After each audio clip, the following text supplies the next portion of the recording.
نشهد أن لا إله إلا الله وحده لا شريك له ونشهد أن سيدنا ونبينا ومولانا محمدا عبده ورسوله الذي أرسله بالحق بشيرا ونذيرا وآدايا إلى الله بإذنه وسراجا منيرا أما بعد زبان كل شكلي بري أعوذ بالله من الشيطان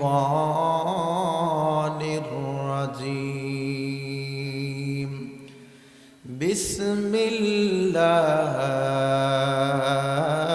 الرحمن الرحيم إذ قال ربك للملائكة إني خالق بشرا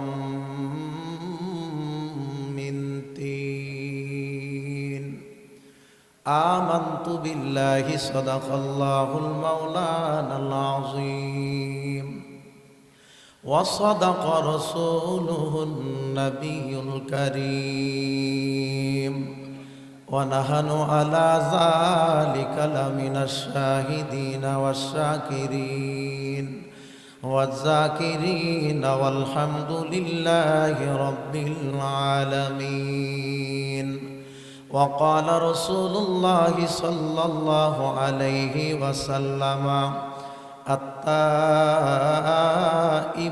من الذنب كمن لا ذنب له أو كما قال النبي عليه الصلاة والسلام إن الله وملائكته يصلون على النبي يا أيها الذين آمنوا صلوا عليه وسلموا تسليما اللهم صل على سيدنا مولانا محمد وعلى آل سيدنا مولانا محمد سيدنا شفيعنا حبيبنا مولانا محمد وعلى آل سيدنا مولانا محمد একটু জিকির করি লা ইলাহা لا إله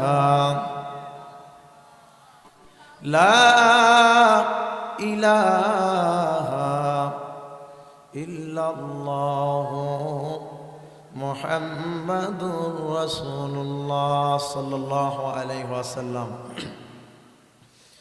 উপস্থিত মুআজ্জাজ হাজিরিন ঐতিহ্যবাহী বড়বিল ইউনিয়ন ঘাগরটারি আলোর দিশারি যুব ফাউন্ডেশন এবং উত্তর ঘাগরটারি মাস্টারপাড়া বাইতুল নূর জামি মসজিদের এই বিশাল আজিমুসান তাফসিরুল কোরআন মাহফিলের সম্মানিত সুযোগ্য সভাপতি হিসাবে উপস্থিত থাকার কথা ছিলেন পীরজাদা মাওলানা শাহ মোহাম্মদ ফজলে রাব্বি সাহেব।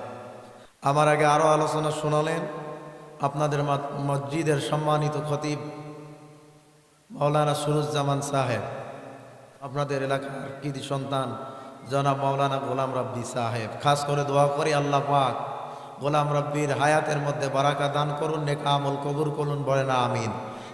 মঞ্চে উপস্থিত আমার পাশে বসে আছেন আমার জামাই মাওলানা মিজানুর রহমান সাহেব, পাশে আছেন আমার মামা মাওলানা লতিফুল ইসলাম, থেকে নিয়ে শুরু করে আমার সামনে বসা দিন পিপাসু কোরআন প্রেমিক বাবা সমতুল্য, ভাই সমতুল্য মুসলমানরা, পর্দার অন্তরালে বসে আছেন মা বোনেরা, মহান আল্লাহ পাকের দরবারে দোয়া করি আল্লাহ পাক আমাদের এই সময়টুকু দিনের জন্য যে ব্যয় করলাম নাজাতের জারিয়ে বানিয়ে দেন, বলেন আমিন।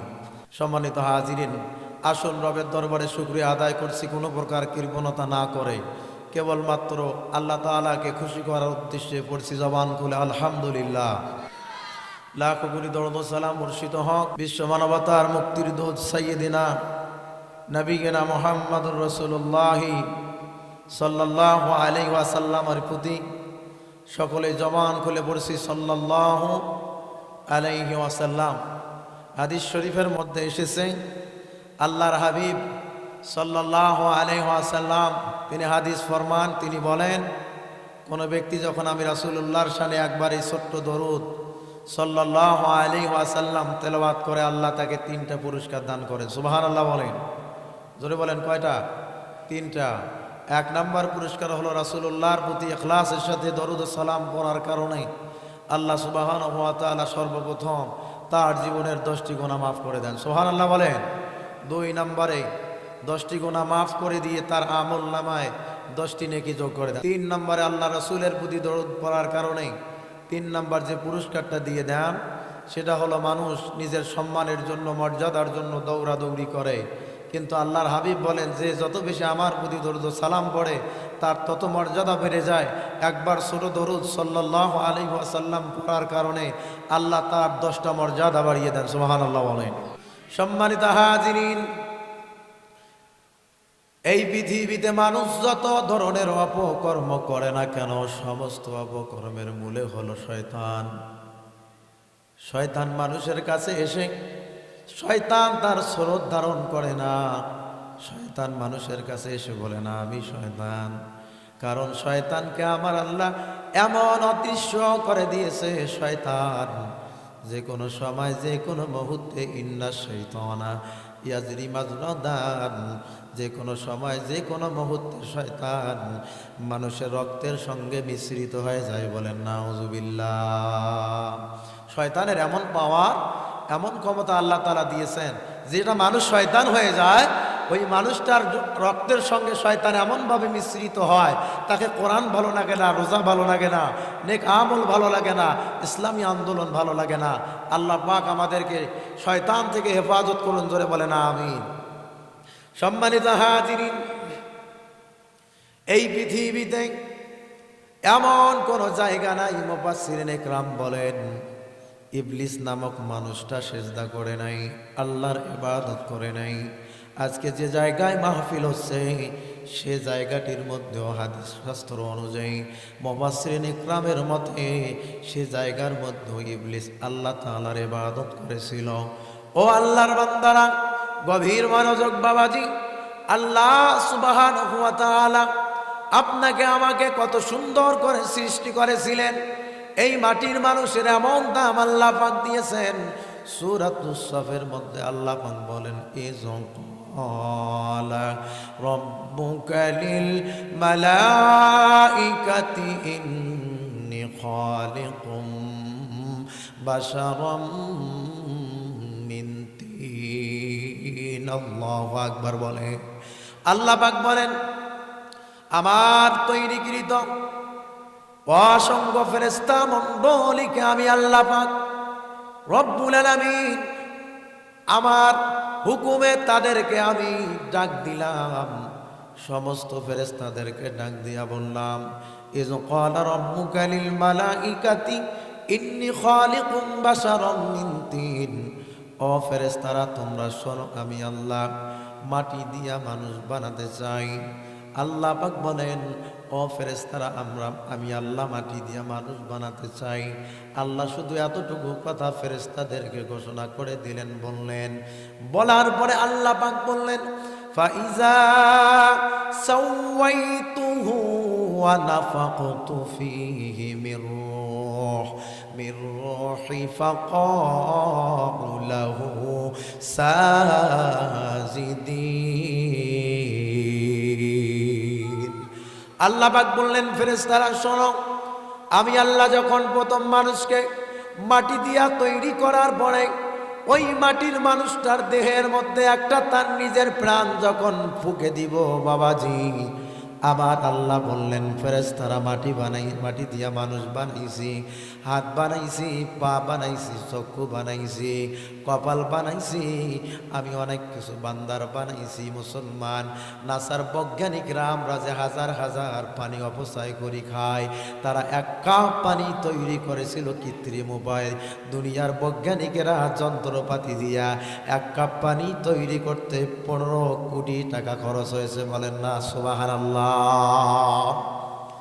আল্লাহ পাক বলেন, বান্দারে হাত বানাইছি, একটা হাত বানাইলে হইতো, কিন্তু না না, আমার বান্দা দুনিয়াতে চলতে যে যদি বিপদে পড়ে যায়, একটা হাত কোনো সময় অচল হয়ে যেতে পারে।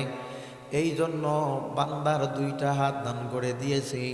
বান্দাকে একটা চোখ দিলে খুব ভালো হইতো, কিন্তু না না, একটা চোখ দেওয়ার কারণে আমার বান্দা হয়তোবা দুনিয়ায় চলতে যে তার একটা চক্ষু নষ্ট হয়ে যাইতো, পরে কি দিয়া চলতো।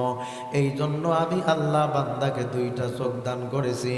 আমার বান্দারে একটা পা দিলে হইতো, হাঁটতে পারতো। আমি আল্লাহ চাইলে কিন্তু না, বান্দার মানন সহি হইতো না, চেহারাটা সুন্দর দেখাইতো না, ভালো মতো হাঁটতে পারতো না, পশু পাখির মতো দেখাইতো। এই জন্য আমি আল্লাহ 2টা পা দিয়েছি। বান্দা, তোমাকে বড় সুন্দর দেখাবে দুনিয়ায় চলতে যে যদি তোমার একটা হাত নষ্ট হয়, একটা পা নষ্ট হয়, একটা চক্ষু নষ্ট হয়, অপর একটা চোখের সাহায্যে, অপর একটা হাতের সাহায্যে, অপর একটা পায়ের সাহায্যে চলতে পারবা।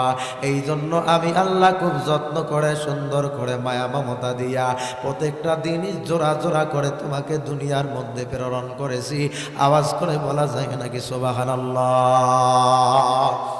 আল্লাহ পাক বলেন, আমি বান্দাকে যত্ন করে বানার পরে তার দেহের মধ্যে যখন প্রাণ ফুঁকে দিব, ও ফেরেশতারা তোমরা আর দেরি করবা না, আমার ওই মাটির মানুষটার সামনে সিজদায় তোমরা অবনত হয়ে যাবা। আমরা মাটির মানুষ, এমন দাম আল্লাহ আমাদের দিয়েছেন। আল্লাহ আমাদের আদি পিতা আদম আলাইহিস সালাতু ওয়াস সালামকে সৃষ্টি করার পরে আদম পয়গম্বরের সামনে ফেরেশতাদেরকে অবনত করে দিয়ে আল্লাহ এটাই বুঝাতে চায়, রে বান্দা, তোমরা যদি আমি আল্লাহর ইবাদত করতে পারো, আমি আল্লাহকে ডাকার মতো ডাকতে পারো, আমি আল্লাহ সুবহানাহু ওয়া তাআলা বললাম, আমি আল্লাহ যে ফেরেশতাদেরকে তৈরি করেছি যারা জীবনে কোনা কি জিনিস বোঝে না, তাদের চাইতেও তোমাদেরকে পবিত্র বানায় দিব। বলেন না সুবহানাল্লাহ। আল্লাহ পাক রব্বুল আলামিন ফেরেশতাদেরকে হুকুম দিলেন, আদমের দেহের মধ্যে রূহ ঢুকায়া দিলেন। দেওয়ার পরে যখন তার দেহে প্রাণ আসলো, সেদিন সমস্ত ফেরেশতারা সিজদা দিল, কিন্তু ইবলিস সিজদা দিল না, আল্লাহর হুকুমটা মানল না। না মানার কারণে আমার আল্লাহ পাক ইবলিসের উপরে বেজার হয়ে গেল। ইবলিসের ব্যাপারে আল্লাহ কোরআনে আয়াত নাজিল করে দিলেন, ইল্লা ইবলিসা ইসতাকবারা ওয়া কানা মিনাল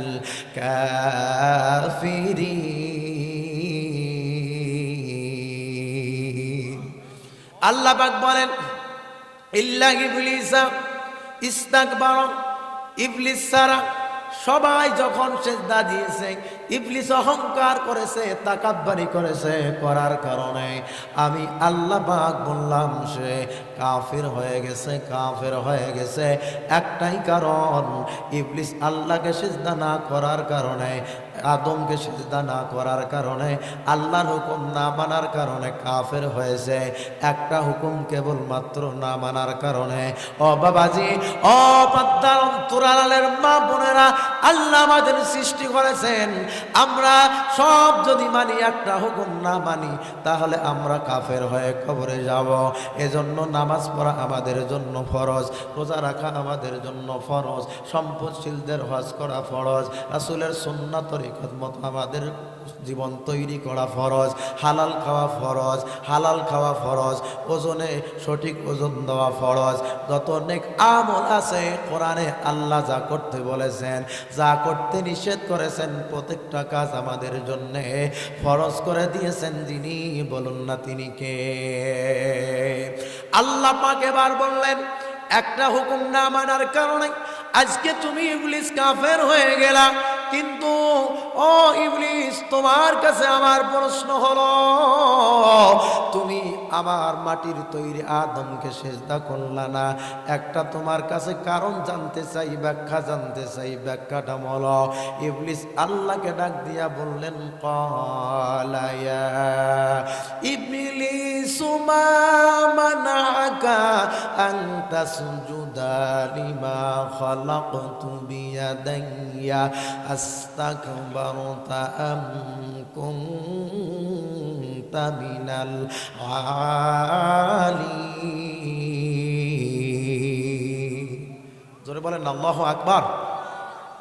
আপনারা কথা না বললে তো আমি ওয়াজ করতে পারবো না, আপনাদের চেয়ে আমি বেশি ক্লান্ত। জোরে বলেন না আল্লাহু আকবার। আল্লাহ বললেন, ইবলিস রে, ক্বালা ইয়া ইবলিস মা মানাআকা, আমি আল্লাহ যাকে যত্ন করে বানার পরে তোমাকে হুকুম দিলাম সিজদা করার জন্য, রে ইবলিস, তুমি কি কারণে আমার মাটির তৈরি আদমকে সিজদা দিলা না? কারণটা কি? আনতাসজুদা লিমা খালাকতু বিয়াদাইয়া, যাকে আমি আল্লাহ নিজের দুই হাত দ্বারা যত্ন করে বানাইলাম। আস্তাকবারতা, তুমি কি আজকে অহংকার করতেছো, তাকাব্বারি করতেছো? তুমি কি নিজেকে মিনাল আলিন, জ্ঞানী মনে করতেছো? ইবলিস বলে, আল্লাহ শোনো শোনো, কেন আদমকে সিজদা করি নাই শোনো। ক্বালা আনা খায়রুম মিনহু খালাকতানি মিন নার ওয়া খালাকতাহু মিন তিন। আওয়াজ করে বলুন না আল্লাহু আকবার। ইবলিস আওয়াজ দিয়ে বলছিল, আল্লাহ শোনেন, ক্বালা আনা খায়রুম মিনহু খালাকতানি মিন নার, আল্লাহ আপনি আমারে বানাইছেন আগুন দিয়া, আদম রে খালাকতাহু মিন তিন, আদম রে বানাইছেন মাটি দিয়া। অতএব আল্লাহ, আমি তো আগুনের তৈরি, আমার মর্যাদা অনেক বেশি, কিন্তু আল্লাহ মাটির তৈরি আদমের মর্যাদা আমার কাছে কম, যার কারণে আমি নিজেকে বড় জ্ঞানী মনে করি, যার কারণে আমার জীবনও যদি যায় আমি কখনো আর আদমকে সিজদা দিব না। এমনও মানুষ আছে বাবাজি, তাদেরকে যখন তাবলীগ জামাতের ভাইয়েরা বিভিন্ন ওয়াজ মাহফিলে, মসজিদের মেম্বারে খতিব সাহেবেরা নামাজের দাওয়াত দেয়, তাদেরকে ভালো হতে বলে, তারা বলে আমার মনের আশা আল্লাহ আগে পূরণ করবে, তারপর নামাজ পড়ব, অন্যথায় আল্লাহকে একটা সিজদা দিব না।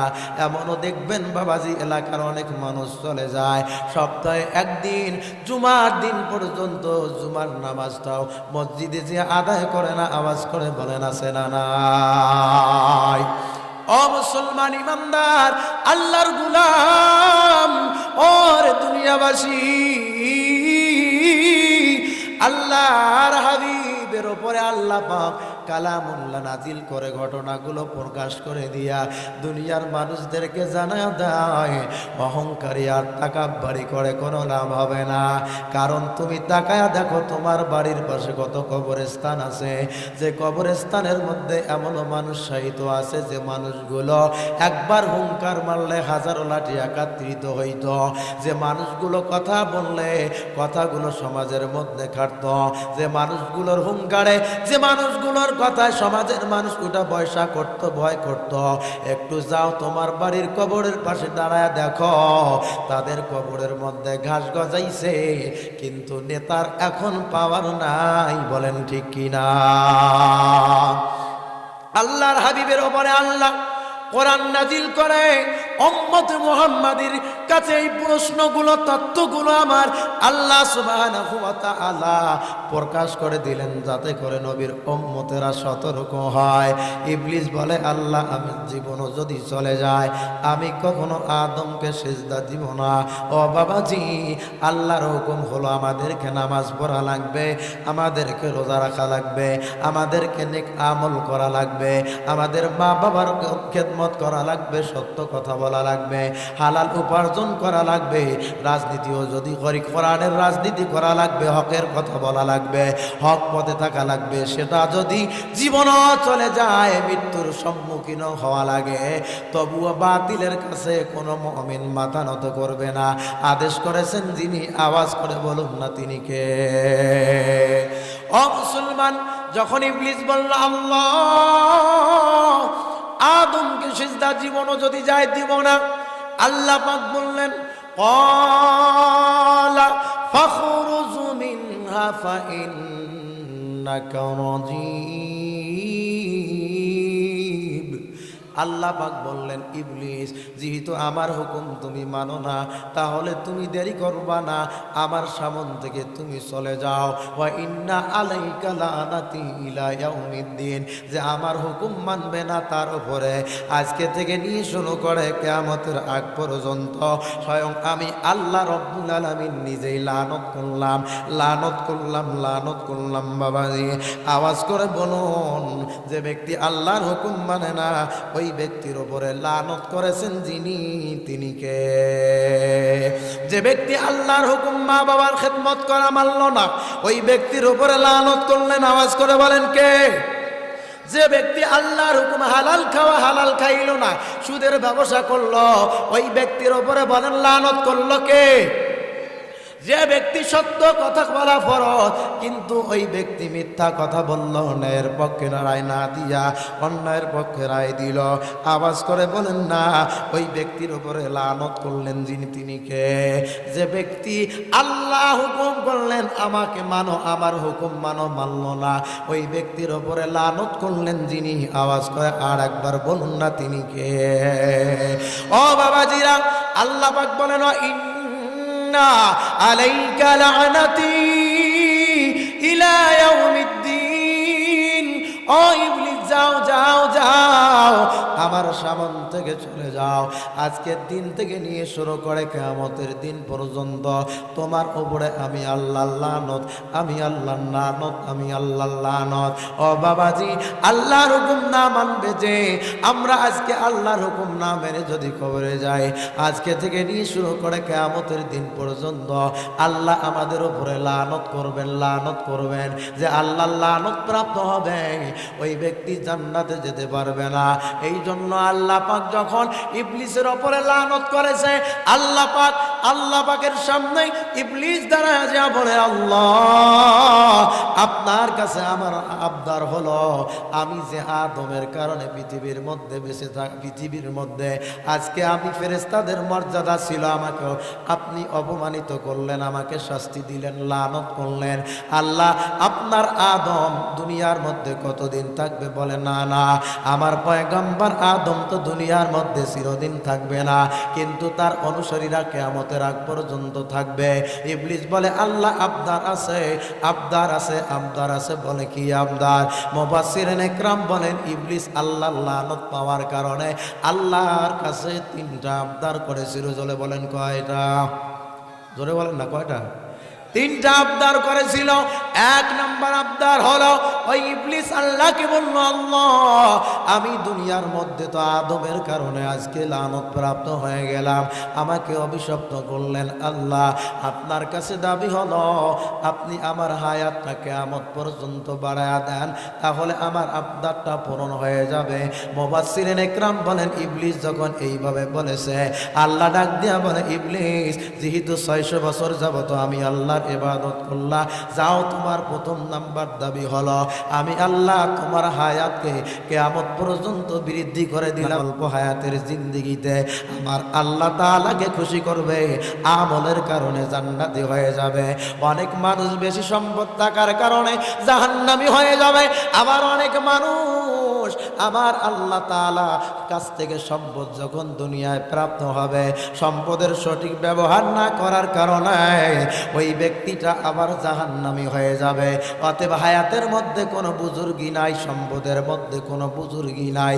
বুজুর্গি হলো আমলের ক্ষেত্রে, আমলের মাধ্যমে। বুজুর্গি হলো আল্লাহ সন্তুষ্টির মাধ্যমে। এই জন্য আল্লাহ পাক বলেন, ইন্না আকরামাকুম ইনদাল্লাহি আতকাকুম ইন্নাল্লাহা খাবীরুম বিমা ইয়াসনাউন। আল্লাহ পাক বলেন ইন্না আকরামাকুম ইনদাল্লাহি আতকাকুম। হায়াতের মধ্যে কোনো বুজুর্গি নাই, সম্পদের মধ্যে কোনো বুজুর্গি নাই। বুজুর্গি হলো আমলের মাধ্যমে, বুজুর্গি হলো তার মাধ্যমে যে বেশি সব চাইতে আল্লাহকে ভালোবাসে। ইন্না আকরামাকুম ইনদাল্লাহি আতকাকুম, ওই ব্যক্তি আল্লাহর কাছে বেশি সম্মানিত, ওই ব্যক্তি আমি আল্লাহর কাছে বেশি মর্যাদাবান। ইনদাল্লাহি আতকাকুম, যে ব্যক্তি সব চাইতে আমি আল্লাহকে বেশি ভয় করে, সব চাইতে বেশি আমি আল্লাহকে ভয় করে, ওই ব্যক্তিটাকে আমি আল্লাহ আমার কাছে সমস্ত ফেরেশতা মণ্ডলীর চাইতেও অনেক বড় মর্যাদাবান বানায়া দেই। বলেন না আল্লাহু আকবার, জোরে বলেন একবার আল্লাহু আকবার। আমার আল্লাহ পাক বলেন আমি ওই ব্যক্তিটা আমি আল্লাহকে ভয় করার কারণে আমি আল্লাহ ওই ব্যক্তিটাকে আমি আল্লাহর কাছে মর্যাদাবান বানায়া দেই, সম্মানিত বানায়া দেই। বাবাজি, যার অন্তরের মধ্যে আল্লাহর ভয় থাকবে ওই ব্যক্তিটা সরাসরি জান্নাতের মধ্যে প্রবেশ করবে। এই জন্য আল্লাহ পাক বলেন বান্দারে, ইয়া আইয়ুহাল্লাযীনা আমানুত্তাকুল্লাহ ওয়া কুনু মা'আস সাদিকিন। ও বান্দা, তাহলে তোমরা আমি আল্লাহকে ভয় করো, ওয়া কুনু মা'আস সাদিকিন, সত্যবাদীদের অন্তর্ভুক্ত হয়ে যাও। সত্যবাদীদের অন্তর্ভুক্ত হতে গেলে আপনি দুনিয়ায় বক্সিগঞ্জ বাজারে, আপনি লাঙ্গুলের হাটের বাজারে, আপনি বিদগেরির বাজারে যদি ঘুরেন, ও বাবাজি, আপনি কখনো সঠিক হতে পারবেন না, সঠিক মানুষ খুঁজে পাবেন না। সঠিক মানুষ যদি খুঁজতে চান তাহলে আপনার মসজিদের দায়িত্বশীল মসজিদের ইমাম মুয়াজ্জিনের দিকে তাকান, কোরআন ওয়ালা আলেম ওলামার দিকে তাকান, মাদ্রাসার তালবি ইলমগুলোর দিকে তাকান, তাফসির মাহফিলের আলেম ওলামার দিকে তাকান, তাদের সোহবতে যান, তাদের কথা শুনেন, তাদের কাছে মনের দুঃখগুলো বলেন, তাদের কাছে আমল শেখেন, শিক্ষিত হন, আল্লাহর কোরআন শিখেন, বুজুর্গ হন, ইলম অর্জন করেন, তাহলে তাকওয়াবান হতে পারবেন। হতে পারলে পরে জান্নাত আমাদের জন্য ওয়াজিব করে দিবেন যিনি, বলুন না তিনি কে? এই জন্য হলো হায়াত পেয়েছিল ইবলিস, হায়াতের মধ্যে কোনো বুজুর্গি নাই। হায়াত পেয়েছিল কারণ হায়াতের মধ্যে কোনো বুজুর্গি নাই। হায়াত পেয়েছিল সাদ্দাত বাবাজি, সাদ্দাতের হায়াতের মধ্যেও কোনো বুজুর্গি নাই। বুজুর্গি হলো একমাত্র আমলের ক্ষেত্রে, বুজুর্গি হলো ইখলাসের মাধ্যমে। এই জন্য বাবাজি ইবলিস বলে আল্লাহ কিয়ামত পর্যন্ত আমার হায়াত বাড়ায়া দেন। আল্লাহ বলে যাও তোমার হায়াতটা কিয়ামত পর্যন্ত বাড়ায়া দিলাম। 2 নাম্বার দাবি করলো আল্লাহ, আমি ইবলিস আগেকার যুগে ইবলিসের চেহারা সুরত দেখা যাইতো, বুঝতে পাইতো, দেখ ইবলিস আসছে, যার কারণে এই জায়গায় ঝগড়া লাগছে। ইবলিস বলে আল্লাহ আমার চেহারা আছে, আমার সুরত আছে, আমাকে মানুষ দেখলে পরে ঠাট্টা বিদ্রুপ করবে। ও আল্লাহ, আপনি আমাকে অদৃশ্য বানায়া দেন, কেউ যেন আমারে দেখতে পারে না। বাপ বেটায় ঝগড়া লাগায়া দিব, শ্বশুর বউয়ের মধ্যে ঝগড়া লাগায়া দিব, হুজুরে হুজুরে ঝগড়া লাগায়া দিব, আওয়ামী লীগ বিএনপি জামাতের মধ্যে ঝগড়া লাগায়া দেব আর তামসা দেখবো, কিন্তু সব কিছুর মূলে কর্মসূচি দিব আমি শয়তান। আল্লাহ আমাকে অদৃশ্য বানায়া দেন, আমি আজকে থেকে যেন অদৃশ্য হয়ে যায়। আল্লাহ বলে ইবলিস যাও যাও, তোমার 2 নম্বর দাবিও মঞ্জুর করে নিলাম। কেমন দাবি মঞ্জুর হলো? বুখারী শরীফের হাদিসের মধ্যে আল্লাহর হাবিব বলেন ইন্না শাইতানা ইয়াজরি মাজরা দান। কোন ব্যক্তি যখন আল্লাহর হাবিব বলেন শয়তানকে আল্লাহ এমন অদৃশ্য বানায়া দিয়েছেন, যে কোনো সময়, যে কোনো মুহূর্তে, যে কোনো সময়, যে কোনো মুহূর্তে মানুষের রক্তের সঙ্গে মিশ্রিত হয়ে যায়, এমন শয়তানের পাওয়ার আল্লাহ পাক শয়তানকে দিয়েছেন, যার কারণে মানুষে মানুষকে খুন করে, মানুষে মানুষের বিপদ করে, ক্ষমতার জন্য মানুষকে হত্যা করে, নির্দোষ মানুষদেরকে ফাঁসি দেয়, কোরআনের বিরুদ্ধে কথা বলে, সুদ খায়, ঘুষ খায়, জিনা করে, অবিচার করে, অন্যায় করে, কোরআনওয়ালা মানুষদের বিরুদ্ধে কথা বলে। আওয়াজ করে বলেন ঠিক কিনা?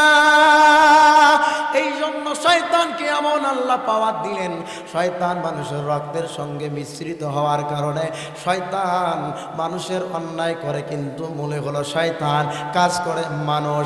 এই জন্য শয়তানকে আল্লাহ অদৃশ্য করে দিলেন। 3 নাম্বার দাবি হলো আল্লাহ আমি তো শয়তান, আল্লাহ আমার অনুসারী থাকবে, আমি নিজে থাকবো। আল্লাহ আমাকে যেন মানুষ তো দেখতে পাবে না, কিন্তু আপনি যদি আমাদের উপরে বেজার হয়ে যান তাহলে আমাদেরকে কে খাওয়াবে? আপনি তো হলেন রিজিক দাতা, আপনি তো হলেন রিজিক দাতা। আপনি যদি আমি শয়তানের খাওয়ার ব্যবস্থা না করেন, আমার অনুসারীদের খাওয়ার ব্যবস্থা না করেন, তাহলে তো আমরা না খেয়ে মরবো, আমার অনুসারীরাও না খেয়ে মরবে।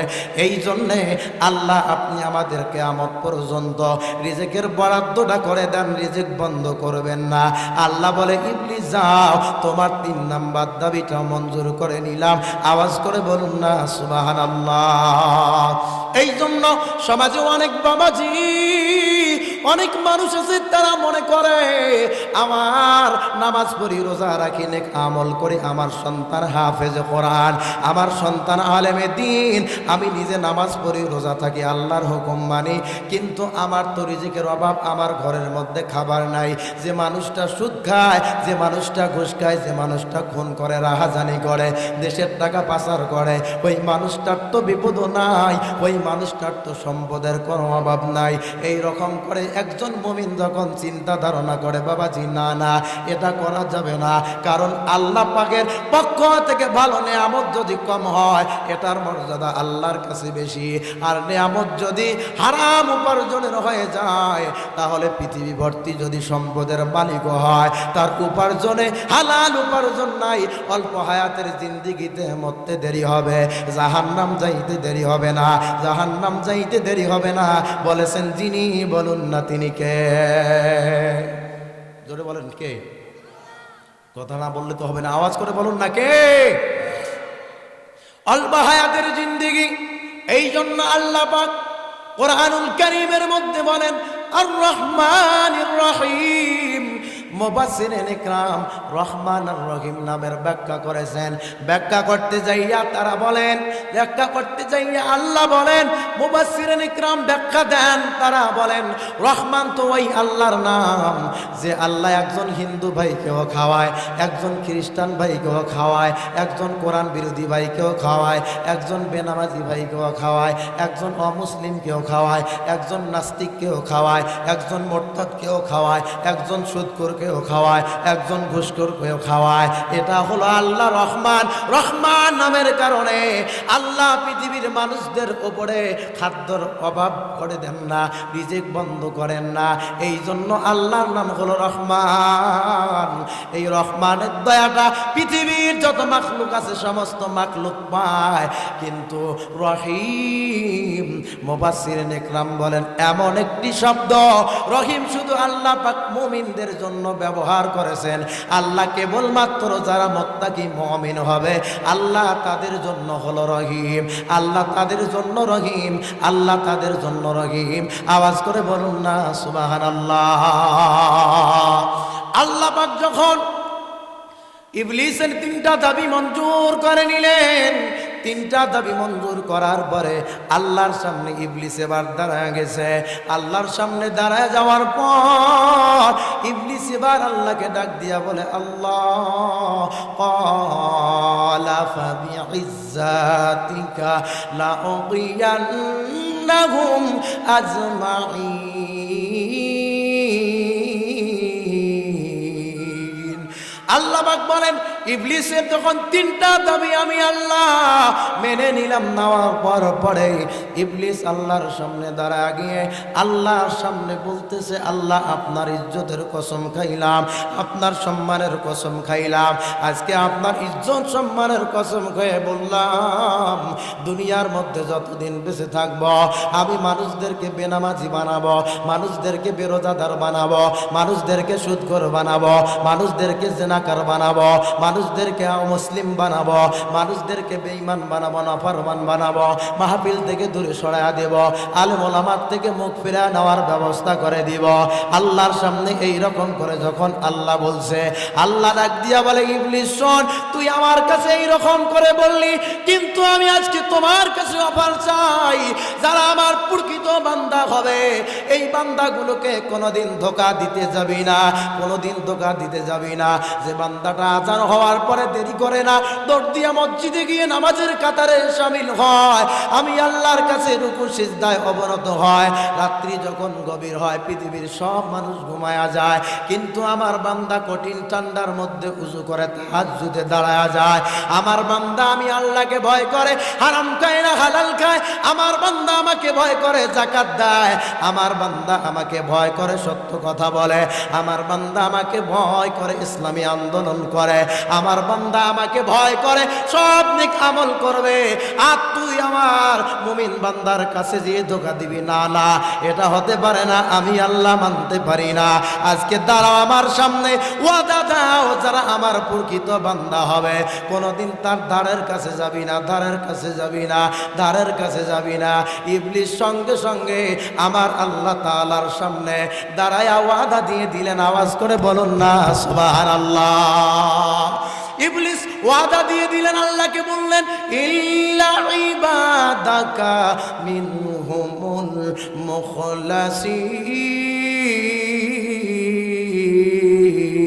মুখলাসিন। আল্লাহর সামনে ইবলিস ওয়াদা দিল, আল্লাহকে বলে, রব্বুল আলামিন, আজকে আপনার সামনে ওয়াদা দিলাম, যারা প্রকৃত মানের আপনাকে সেজদা করবে, প্রকৃত মানের রোজা থাকবে, প্রকৃত মানের হাজি হবে, প্রকৃত মানের কোরআন প্রেমিক হবে, প্রকৃত মানের মা বাবার খেদমতকারী হবে, প্রকৃত মানের হালাল উপার্জনকারী হবে, প্রকৃত মানের সত্যবাদী বান্দা হবে, প্রকৃত মানের ব্যবসায়ী হবে, প্রকৃত মানের ইসলামী আন্দোলনের কর্মী হবে। আল্লাহর সামনে দাঁড়ায়া যখন ইবলিস আছে, আল্লাহ বললেন তাকে আর কোনোদিন ধোঁকা দিতে যাবি না।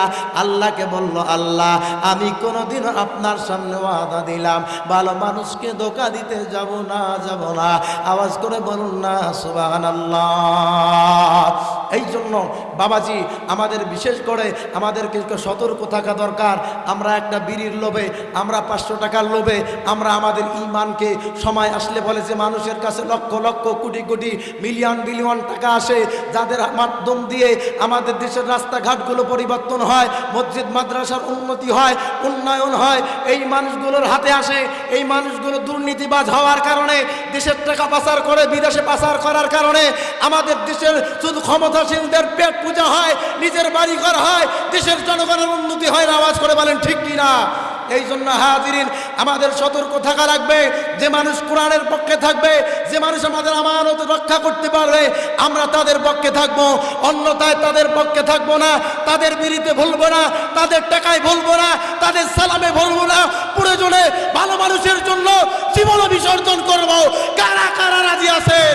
হাত তুলে আমার আল্লাহ তাআলাকে দেখায়া দেন। আল্লাহ পাক আমাদের হাতগুলোকে কবুল আর মঞ্জুর করুন, বলেন আমিন। হাত নামান। সম্মানিত হাজিরের, মন খারাপ করলেন? জোরে বলেন, মন খারাপ করলেন নাকি?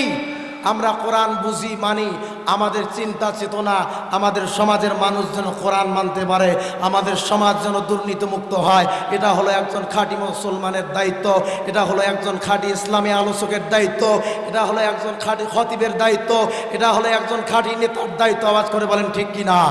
এই জন্য হাজিরের, আল্লাহ পাক আমাদেরকে দিনের সহি বুঝ দান করুন, বলেন আমিন। এবার আল্লাহ পাক বললেন, আমার মুমিন বান্দাকে আর কোনোদিনও শয়তান ধোঁকা দিতে যাবে না, যাবে না। আমার মুমিন বান্দাকে শয়তান ধোঁকা দিতে যাবে না। এই জন্য বাবাজি, শয়তান মুমিন বান্দাকে ধোঁকা দেয় না। অতএব আমরা যদি কোনো ব্যক্তি শয়তানের দলে থাকি, তাহলে শয়তানের দল বলতে অন্য কিছু বোঝার কোনো উপায় নাই। আপনি নামাজ পড়েন না, শয়তান আপনাকে ধোঁকা দেয়, না না ভাই, নামাজের মধ্যে যাইতে পারবি না, নামাজের মধ্যে গেলে উযু করা লাগবে, ঠান্ডার কাপড় খোলা লাগবে, ও ভাই নামাজ পড়তে গেলে তোমাকে হালাল উপার্জন করা লাগবে, না না না, তুই পারবি না, হালাল উপার্জন করতে পারবি না, মসজিদে যাইতে। তুমি শয়তানের দলে আসো, তোমার উপরে হজ ফরজ, কিন্তু দিন দিন চিন্তা করো আরো টাকার মালিক হয়, আরো হায়াতটা বুঝি বাড়বে, এই চিন্তা করে হজের সময়টাও তুমি পাশে দাও।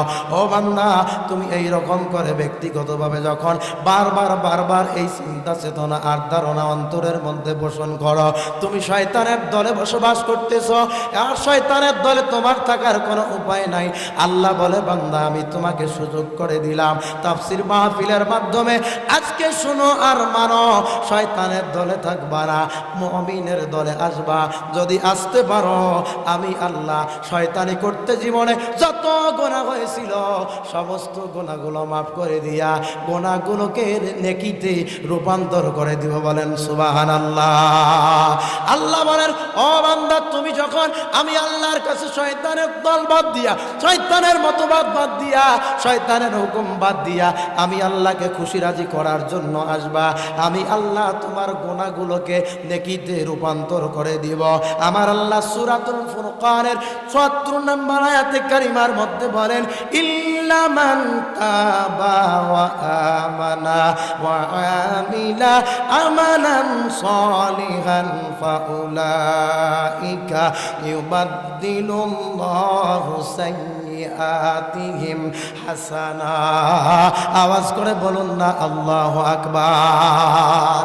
আল্লাহ বলেন, বান্দা তুমি যখন তওবা করেছো, আমি আল্লাহর কাছে মাফ চেয়েছো, তোমার অতীতে যত গুনাহ ছিল রে বান্দা, আমি আল্লাহর কাছে তওবা করার কারণে তোমার জীবনে নামাজ না পড়ার গুনাহ, রোজা না থাকার গুনাহ, মা বাবাকে কষ্ট দেওয়ার গুনাহ, ইসলামের বিরুদ্ধে চলার গুনাহ, আলেম ওলামাকে কষ্ট দেওয়ার গুনাহ, যত ধরনের গুনাহ করেছিলে রে বান্দা, আর তোমাকে চিন্তা করা লাগবে না। যখন তুমি তওবা করেছো, মাহফিল কোরআন শোনার পরে ওয়াদা করছো আর গুনার কাম করবা না, আমি আল্লাহ তোমার গুনাহগুলোকে মাফ করে দিয়া আমি আল্লাহ তোমার গুনাহগুলোকে নেকিতে রূপান্তর করে দিয়েছি। বলেন সুবহানাল্লাহ। তাহলে শয়তানের দল বাদ দিয়া আল্লাহর দলে আসার কারণে আমার আল্লাহ পাক সুবহানাহু ওয়া তাআলা আমাদের গুনাহগুলোকে নেকি বানায়া দিয়ে দিবেন। ২ নম্বরে আল্লাহ বলেন, তুমি যখন অন্যায়, জুলুম, নির্যাতন, অবিচার বাদ দিয়া আমি আল্লাহর রাস্তায় ফিরে এসেছো, আমি আল্লাহ রব্বুল আলামিন নিজেই বলতেছি, ফিরে আসার কারণে আমি আল্লাহ নিজেই তোমাকে ভালোবাসি। বলেন না সুবহানাল্লাহ। ও ভাই, ও দুনিয়াবাসী, আপনি যদি মনে করেন আজকে আপনাকে দেশের প্রধানমন্ত্রী ডাক্তার ইউনূস সাহেব ফোন দিয়েছে, আপনার দেশের চেয়ারম্যান, এমপি, মন্ত্রীর সঙ্গে আপনার বড় সম্পর্ক ভালো, আপনি বাজারে বসে মানুষদের সামনে গল্প করেন, তুমি কি জানো আমাকে বাংলাদেশের প্রধানমন্ত্রী ডক্টর ইউনূস ফোন দেয়, বড় বড় নেতারা আমাকে ফোন দেয়, তুমি কি আমার পাওয়ার জানো? ভাই না না, ডাক্তার ইউনূসের চাইতে পৃথিবীর বড় শক্তিশালী আমেরিকার প্রেসিডেন্ট ডোনাল্ড ট্রাম্পের চাইতে সব চাইতে বড় ক্ষমতাবান, শক্তিশালী, সম্মানিত, মর্যাদাবান তামাম পৃথিবীর মালিক যিনি, আওয়াজ করে বলুন না তিনি কে? জোরে বলেন না কে? আল্লাহ পাক বলেন, ও বান্দা, তুমি মনে করেছো ওই ব্যক্তির ভালোবাসা তোমার কাছে বড় ভালোবাসা? না না না, পৃথিবীর ডক্টর ইউনূসের চাইতে, পৃথিবীর ডক্টর ইউনূসের চাইতে, পৃথিবীর ডোনাল্ড ট্রাম্পের চাইতে ভারতের নরেন্দ্র মোদী যেমনি ভাবে যত সম্মানিত, মর্যাদাবান, ইমান থাকুক আর না থাকুক ক্ষমতার কারণে, তুমি যদি রিক্সা চালক হও, মানুষের বাড়িতে কাজ করে খাও, দিন মজুরও যদি হও, তোমার ভিতরে যদি ইমান থাকে, পৃথিবীর সব চাইতে বড় ধনীর চাইতে তুমি রিক্সা চালক হও, তোমার ভিতরে ঈমান আছে, তোমার ভিতরে ইস্তিগফার আছে, আল্লাহর ভয় আছে, থাকার কারণে আমি আল্লাহ সুবহানাহু ওয়া তাআলা মর্যাদা পৃথিবীর সব বড় নেতার চাইতে তোমার মর্যাদা অনেক বেশি। বলেন না আল্লাহু আকবার। এই জন্য আল্লাহ পাক বলেন, বান্দা তোমরা যদি তওবা করো, গুনাহ মাফ করব, শুধু না তোমার গুনাহগুলোকে নেকিতে রূপান্তরিত করে দিব। ২ নম্বরে আল্লাহ বলেন, ইন্নাল্লাহা ইউহিব্বুত তাওয়াবিনা ওয়া ইউহিব্বুল মুতাতাহহিরিন। আল্লাহ পাক বলেন, তুমি যখন আমি আল্লাহর কাছে ইস্তিগফার করেছো, তওবা করেছো, মাফ চেয়েছো, চাওয়ার কারণে আমি আল্লাহ সুবহানাহু ওয়া তাআলা তোমার তওবাগুলো কবুল করে নিয়া তোমার জিন্দেগীর গুনাহ মাফ করে দিয়া তোমাকে মুতাতাহহিরিন পবিত্র বানায়া দিয়েছি। বলেন না সুবহানাল্লাহ। এটা হলো কোন নাফরমান আল্লাহর দিকে রজ্জু হয়ে যখন ফিরে আসলো, গুনাহ মুক্ত জীবন তৈরি করলো, করার কারণে আল্লাহ সুবহানাহু ওয়া তাআলা ওই ব্যক্তিটার 2 নাম্বার পুরস্কার তাকে ভালোবাসবেন। আওয়াজ করে বলুন না সুবহানাল্লাহ। হাদিস শরীফের মধ্যে বর্ণিত হয়েছে, আল্লাহর হাবিব সাল্লাল্লাহু আলাইহি ওয়াসাল্লামের কাছে একজন বৃদ্ধ মানুষ এসে নবীজিকে জিজ্ঞাসা করতেছে, ও পয়গম্বর, আপনি নবী মানুষ, আমি তো নাফরমান, জীবনে এমন গুনাহ করেছি, আমার গুনাহ যদি तमाम পৃথিবীর মানুষদেরকে ভাগ করে দেওয়া হয়, এর দুনিয়াবাসী আল্লাহ পাক জাহান্নামের আগুনের মধ্যে সবাইকে জ্বলে পুড়ে মারবেন। ও নবী আমার গুনাহ কি মাফ হবে নি? আল্লাহর হাবিব বলেন, বৃদ্ধ, তোমার গুনাহ মাফ হবে। আল্লাহর হাবিবের সামনে বলে, নবী আমার জীবনের গুনাহ যদি तमाम দুনিয়ার মানুষদেরকে ভাগ করে দেওয়া হয়, আল্লাহ পাক আযাব দিয়ে সমস্ত মানুষদেরকে ধ্বংস করে দিবে। নবীজি বললেন, বৃদ্ধ, তুমি কি কালেমা পড়েছো, মুসলমান হয়েছো? বৃদ্ধ বলল, নবী জি আমি কালেমা পড়েছি, মুসলমান হয়েছি। আমার সঙ্গে আওয়াজ দিয়ে বলুন, লা ইলাহা ইল্লাল্লাহু মুহাম্মাদুর রাসূলুল্লাহ সাল্লাল্লাহু আলাইহি ওয়াসাল্লাম। আল্লাহর হাবিব যখন বলে দিলেন, বৃদ্ধ, তুমি যখন কালিমা পড়ছো আর মুসলমান হয়েছো, কালেমা পড়ার কারণে, মুসলমান হওয়ার কারণে, ঈমান আনয়ন করার কারণে তোমার অতীতের तमाम জিন্দেগীর জীবনের গুনাহ কথাগুলো আমার আল্লাহ রাব্বুল আলামিন মাফ করে দিয়েছেন। বলেন সুবহানাল্লাহ। হাদিস শরীফের মধ্যে আসছে, আল্লাহর হাবিবের সাহাবী আবু হুরায়রা রাদিয়াল্লাহু তাআলা আনহু আল্লাহর হাবিবের সাহাবায়ে কেরামদের সামনে হাদিস বর্ণনা করতেছেন।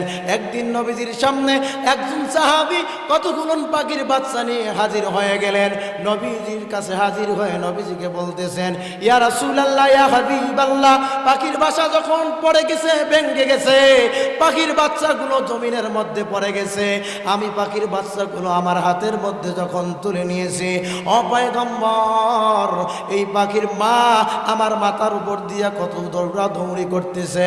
ও হাবিব, আমি আপনাকে দেখাতে আসলাম প্রাণী জগতে সন্তানের প্রতি মায়ের কত বড় মহাব্বত আর ভালোবাসা। আল্লাহর হাবিব ডাক দিয়া বললেন, ও সাহাবী, শোনো, তুমি আমাকে দেখাতে আসছো প্রাণী জগতে সন্তানের প্রতি মায়ের কত বড় মহাব্বত আর ভালোবাসা, তুমি আমাকে এটা দেখাতে আসছো। তুমি কি জানো, ও সাহাবী, যে আল্লাহ পাক রব্বুল আলামিন বান্দাকে কষ্ট করে সৃষ্টি করেছেন, সেই আল্লাহ সুবহানাহু ওয়া তাআলা এই মানুষদের চাইতে, এই মায়ের মমতার চাইতে 100 ভাগ বেশি ভালোবাসে থাকেন। বলেন সুবহানাল্লাহ। আল্লাহর হাবিব হাদিস বর্ণনা করেন, ও দুনিয়ার মানুষ, তোমরা শোনো, আল্লাহ তোমাকে কেমন মহব্বত করে ভালোবাসে। আজকে যদি সন্তানের কিছু হয়, মা সন্তানের জন্য জীবন দেওয়ার জন্য সন্তানের কাছে যাইয়া দাঁড়ায় যায়। আজকে যদি কোনো মানুষের কোনো কিছু হয়ে যায়, ভাই ভাইয়ের জন্য জীবন দেওয়ার জন্য প্রস্তুত হয়ে যায়। কোনো মানুষের যখন কোনো কিছুর সমস্যা হয়, নিকটতম আত্মীয়রা দৌড়াদৌড়ি করে। বাবা মারা গেলে সন্তানেরা কবরের পাশে কান্নাকাটি করে, সন্তান মারা গেলে মা বাবা কবরের পাশে কান্নাকাটি করে। এটা হলো দুনিয়ার এক ভাগ মহব্বত থাকার কারণে এই অবস্থা। আল্লাহ পাক রব্বুল আলামিন বলেন, ও দুনিয়ার মানুষ, এক ভাগ মহব্বতের কারণে তুমি না থাকায় তোমার মা সারাদিন তোমার অজান্তে, তোমার অনুপস্থিতিতে কান্না করে পাগলি হয়ে যায়। তোমার মায়ের চক্ষু দিয়া সারাদিন কান্না করে আর পানি ঝরে। আর আমি আল্লাহ তোমার মায়ের চাইতে 99 ভাগ বেশি তুমি বান্দাকে মহব্বত করি, ভালোবাসি। বলেন না সুবহানাল্লাহ। এই জন্য মুসলমান, আল্লাহ পাক বারবার বললেন, বান্দা তুবু ইলাল্লাহ তাওবাতান নাসুহা। আল্লাহ এই জন্য বারবার বললেন বান্দা তোমরা তওবা করো, তুবু ইলাল্লাহি তাওবাতান নাসুহা। আমি আল্লাহর কাছে তওবা করো, আমি আল্লাহর কাছে ফিরে আসো, তাওবাতুন নাসুহা করো। কোন ব্যক্তি যদি নিজের অপরাধের কারণে আল্লাহর কাছে মাফ চেয়ে বলে আল্লাহ আজকে থেকে জীবনের সমস্ত গুনাহগুলো মাফ করে দিলাম, আল্লাহ গুনাহগুলো বাদ দিয়ে দিলাম। আল্লাহ বলেন বান্দা আজকে গুনাহ মাফ করেছ, আমি আল্লাহ আজকে থেকে তোমার জন্য জাহান্নামের দরজাকে বন্ধ করে দিয়েছি। আওয়াজ করে বলুন না সুবহানাল্লাহ। আল্লাহ পাক আমাদেরকে কবুল আর মঞ্জুর করুন, বলেন আমিন।